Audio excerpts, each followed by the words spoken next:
Hello, this is Gray Hughes of Gray Hughes Investigates on YouTube. Thank you very much for taking the time to watch the video. If you like the video, if you could hit that like button for me, that would be great. Subscribe to the channel, that would be awesome. Today's video is regarding Tyler Robinson and the murder of Charlie Kirk. Now, I am making a three-part series here, but I'm going to put out each part individually, then I'll put them all together in a final video when they are all complete.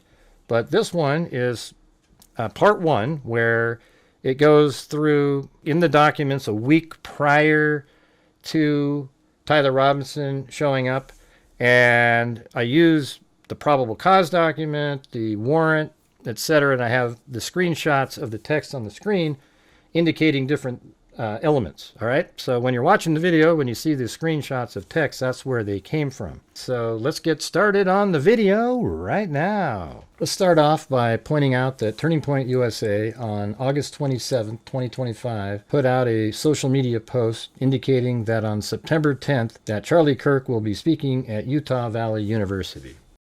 Robinson's mother explained that over the last year or so, Robinson had become more political and had started to lean more to the left, becoming more pro-gay and trans rights oriented.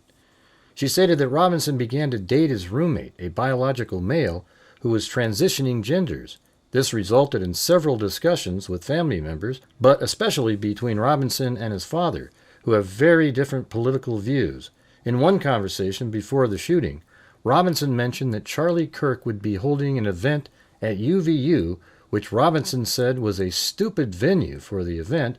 Robinson accused Kirk of spreading hate. Early on in the case, there was reporting that a Utah Valley University student claims he called the FBI after seeing a suspicious person on the Losi Center roof twice in the weeks leading up to the Charlie Kirk assassination. I believe the school newspaper interviewed this individual, and here's a portion of that audio. Yeah, I guess I don't remember the exact day. I know at least the second time was last week, either Tuesday or Wednesday. Yeah. So last Tuesday and Wednesday, but they were on separate days. They were separate days. Okay. It may have been both last week, Tuesday and Wednesday. One of them might have been like the week before Thursday or something. But yeah, like I said, it wasn't memorable or significant enough at the moment for me to really remember. What did he look like? Skinny, tallish white guy. Had a like baseball cap on or some kind of hat, I think. Had a backpack. Okay. Dark hair, I think. Dark hair. Was he dressed in like dark clothing? Do you remember? Yeah, he was. He was. Okay. Was it like black or something dark? Was it similar to what was seen in the pictures? Yeah, for sure. And that's kind of why I thought of that when I saw the pictures. Okay. I guess I don't think I'd remember enough to really definitively say that the guy I saw is the guy in the pictures. Right. I just know I saw a guy wandering around on the roof, and the guy that I saw in the pictures looks similar. But it was the same roof of the same building. Yes.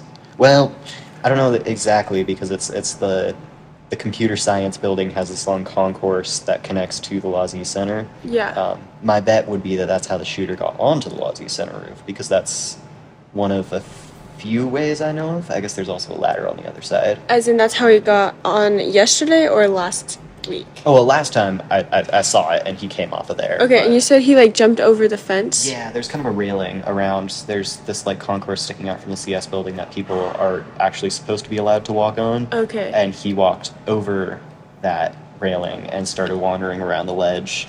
Ah, okay. And facing which way? He was totally looking out in the direction of like that fountain courtyard and out this way. The first time I thought it was a little weird, but didn't think much of it. Decided not to say anything, especially because another guy walked back. I think he was a professor. I know I've seen him around a lot more. And he comes from below and he shouts up at the guy. He asks like, "Are you okay?" The guy up there says, yeah, I'm doing fine. And the professor says, okay, and walks away. And I kept walking because I had work to do. I didn't really... And that was the first or second time? That was the first time. And then what about the second time? The second time I saw him do the same thing. He hopped the railing, started wandering around. Was he dressed in the same clothing? Similar. Okay. I don't remember enough to say whether it was And it was same. the same guy? it was definitely the same guy those 2 times. Okay. Do you know about how old he was? He looked Like a college student? he looked like a student, maybe 20s, 30s.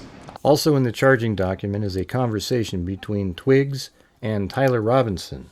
In the conversation, the roommate says, "How long have you been planning this?" Tyler Robinson said, "A bit over a week, I believe." This seems to verify that witness's account. Now, on the day of the shooting, Tyler Robinson is seen in his Dodge Challenger showing up before he shows up on campus. So if we look at the time here, it's 8:22, almost 8:23 in the morning. So he drove up this direction. Now he may have parked for a minute or so, or just based off of traffic, it took him a while to get to the parking structure. So here he is driving down the street. Now the bottom right-hand corner just before that, that's the house that has the surveillance footage on it. And I have it sped up here. So he's just driving around. And I'm going to say it took him 5 minutes after driving by there to get to the parking structure where he eventually parks and then heads over to the Losi Center. But here comes the vehicle right now. And it drove by also that same camera that films him walking by himself on his final run. Agent Mortensen reviewed Utah Valley University security video and discovered Robinson's Challenger enter UVU parking structure located on Campus Drive at approximately 800 West at 8:28 a.m. And then there's the parking structure right there. He goes into the parking structure, and after entering the structure, Robinson parked and exited the vehicle and walked around the campus until 9:24 hours when he returned to his car. In the video, Robinson is seen wearing a ball cap, red t-shirt, light-colored shorts, and Converse-style tennis shoes. During the time that Robinson walked around the campus, he is seen visiting areas such as the wooded area near where a rifle is later recovered, and the site where the victim was shot. And right here you'll have a video of him. I made an animation of him walking using 3D Studio Max. Obviously, he has shorts on in the real world, but I'm just giving you a representation of where he may have been walking, somewhere on the street right here. But he has the maroon shirt, the baseball cap on, but the characters in 3D Studio Max only have pants, and there are no ones with shorts, so just picture him this way. They didn't mention that he was wearing a backpack, and you'll hear that here in a minute, but this is where he perhaps walked into the parking structure. This is the entrance. This is the same entrance that he exited, I guess, when he went up the stairs after going through the tunnel that we'll see in a later video. So he enters the building at 9:24.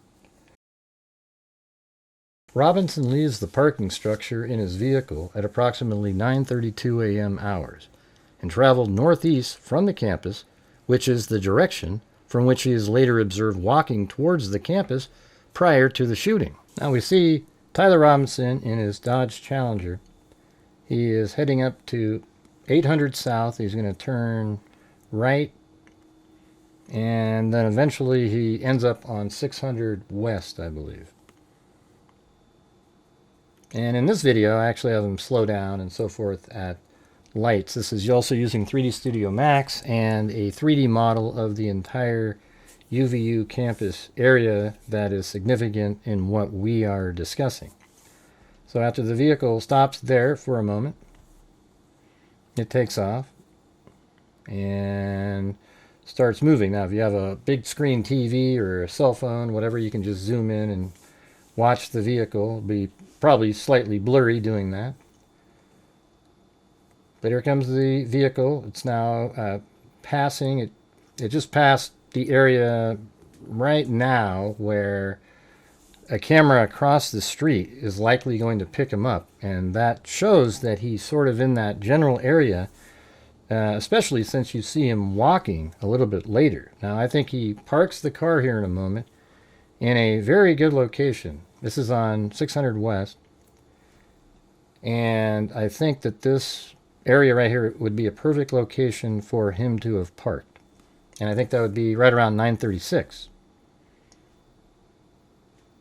And then when we look at this, it's only 21 minutes later where we see Tyler Robinson wearing exactly the same clothing, minus the backpack, that he was wearing just prior when he went to the parking structure, visited the wooded area, and went to the area where Charlie Kirk was eventually shot. He was wearing that clothing minus the backpack. Now, I haven't seen this dry run, I call it, in any of the documents yet. And yet, this is Tyler Robinson. He's coming right from the direction of where the Dodge Challenger was parked, and he is doing a dry run. He's taking the exact same route that he eventually takes later, which will be in a subsequent video. This is part 1 of 3 different parts, and then I'll put them all together in one final video. But I think it's important to know the facts of the case. Now, some of this I'm speculating on where he literally parked the car, etc. But we know that he was parked up in that area because law enforcement has seen him on surveillance cameras.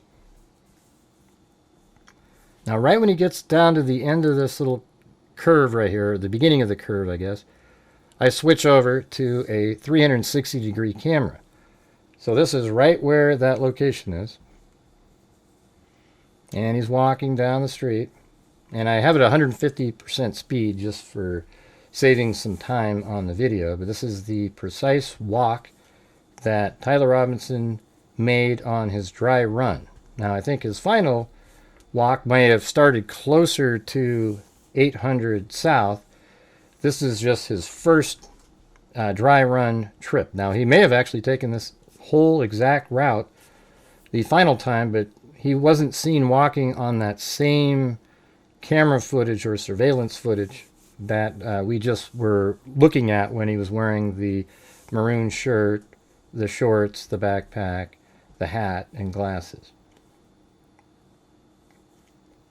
So he's just continuing to walk in this direction, and then eventually makes his way. At the end of this street, you're at 800 South.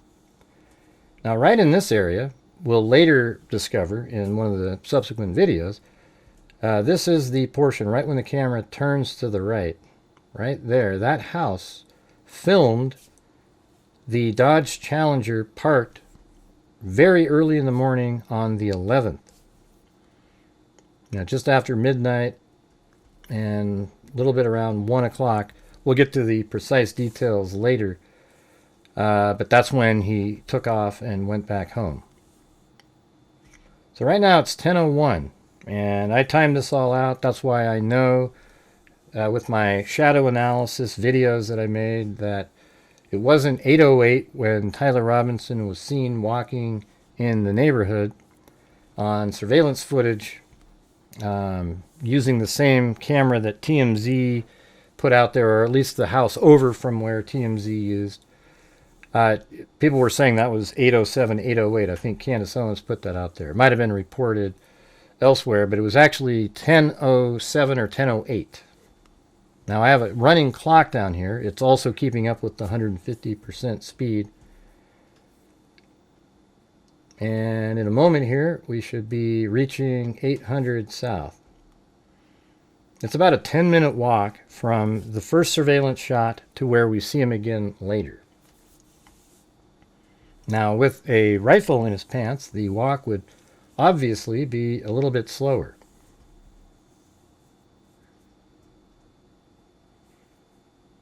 And I was there in October, so somebody here has a bunch of Halloween characters outside. It's pretty good.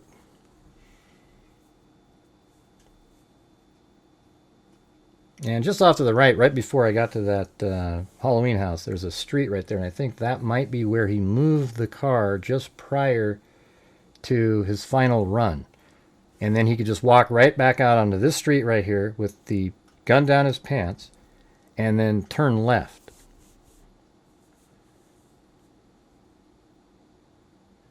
And now this is 800 South.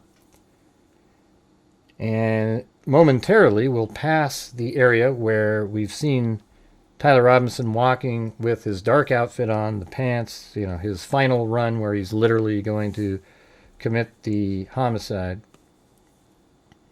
And you see him right here on these jagged fence, sawtooth fence wall here. This is where he's picked up on the other side of the street, walking on this side. And you'll see that in the next video. But this is the dry run, and the dry run ends right at the grassy area after the final surveillance shot. So there isn't, we don't have any footage of him on campus or anything like that after that. And it could be that that's the only thing that he worked on, was going to the tunnel, going through the tunnel and going, okay, this is how I can do this. But he obviously knew about the tunnel and how it leads right into the same parking structure. So earlier he parked in the parking structure and exited, and then he must have known that a tunnel goes to the other side. And I wonder if that's what made up the missing 8 minutes, right? Because it was something like 9:24 he got back to the parking structure, and then 9:32 is when his vehicle exited the parking structure. So that's 8 minutes. So maybe in that 7-minute time frame, 7 or 8 minute time frame there, he went through the tunnel and could see where it came out, and then eventually did the dry run, which we're seeing right now, and it worked. Now, I don't know if he looked at a map. He's obviously been there before. This is, as we played earlier, he had shown up before, so he might have had this all worked out already. And right now he's walking down the street, and right about here is where the original TMZ video picked him up, when he's wearing the dark outfit. And the house was on the right, that house right there. Right now, at this point, I switch over to Chuck Keeler's video, because he walks right next to the fence, just how Tyler Robinson was doing it. And he's going to pass that garage that you see on the right, and right above the middle garage door at the top corner is a surveillance camera, and that's what picks up Tyler Robinson right after this bush here. So here he comes. So he's wearing exactly the same clothing. Look at the time, 10:08. And then right near the end, he sort of veers off closer to the grass. All right, well, thank you all very much for watching. If you could share the video with as many people as possible, that would be great. We need to get the factual, realistic information out there. Sure, I speculate on some details to fill in gaps, but it's all reasonable speculation. All right, so thank you all very much for watching. Really appreciate it, and look out for part number 2 coming up here in the next day or two. Thanks again for watching, and as I always say, until next time, be safe out there.